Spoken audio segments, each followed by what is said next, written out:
Baik, shalom, selamat pagi. Perkenalkan, nama saya Dul Divrianti Supaba, NIM 2103030032, kelas A, semester 2, Prodi Sosiologi. Di sini saya akan menjelaskan sedikit tentang biodata ahli teori sosiologi klasik Auguste Comte, mulai dari aspek sosial, aspek kelahiran, dan karya besar dari Comte. Yang pertama, aspek sosial. Auguste Comte adalah seorang filsafat asal Prancis yang sering kali disebut sebagai peletak dasar ilmu sosiologi.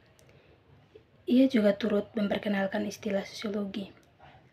Istilah itu pertama kali diperkenankan pada tahun 1838 dalam bukunya yang berjudul Cours des Piliers Positifs.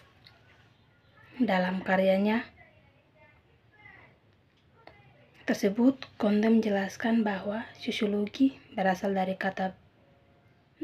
bahasa Latin, yaitu sosial yang berarti kawan atau teman, dan logos yakni ilmu pengetahuan.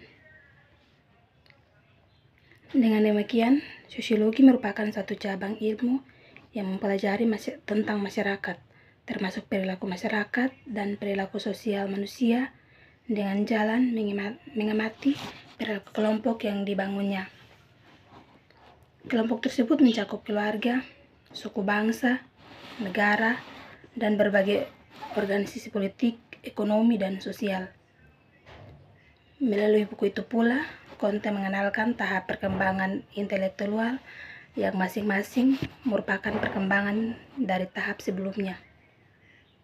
Ada 3 tahap yang meliputi itu, yaitu yang pertama, tahap teologis, yakni tingkat pemikiran manusia bahwa semua benda di dunia mempunyai jiwa dan itu disebabkan oleh suatu kekuatan yang berada di atas manusia. Dan tahap yang kedua, tahap metafisis, yang pada tahap ini manusia menganggap bahwa di dalam setiap gejala terdapat kekuatan-kekuatan atau inti tertentu yang pada akhirnya akan dapat diungkapkan. Dan tahap yang ketiga adalah tahap positif, yaitu tahap di mana manusia berpikir secara ilmiah.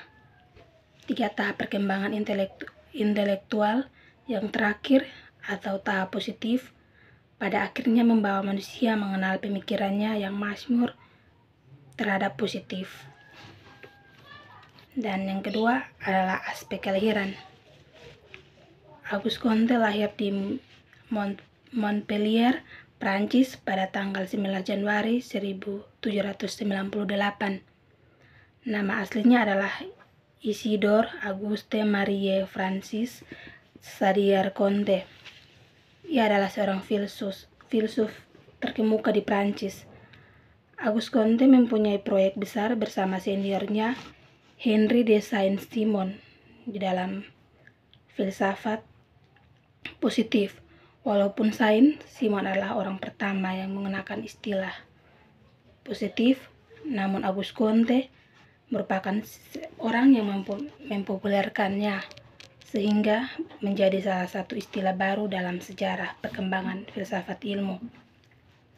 Selain itu, Auguste Comte pula yang memperkenalkan istilah sosiologi, yaitu sebuah istilah yang dipahami Comte sebagai studi ilmiah terhadap masyarakat. Dan yang terakhir, karya besar dari Comte. Karya utama Comte termasuk 6 volume Cours des Piliers Positifs dan 4 volume Système de Politique Positive. Terima kasih.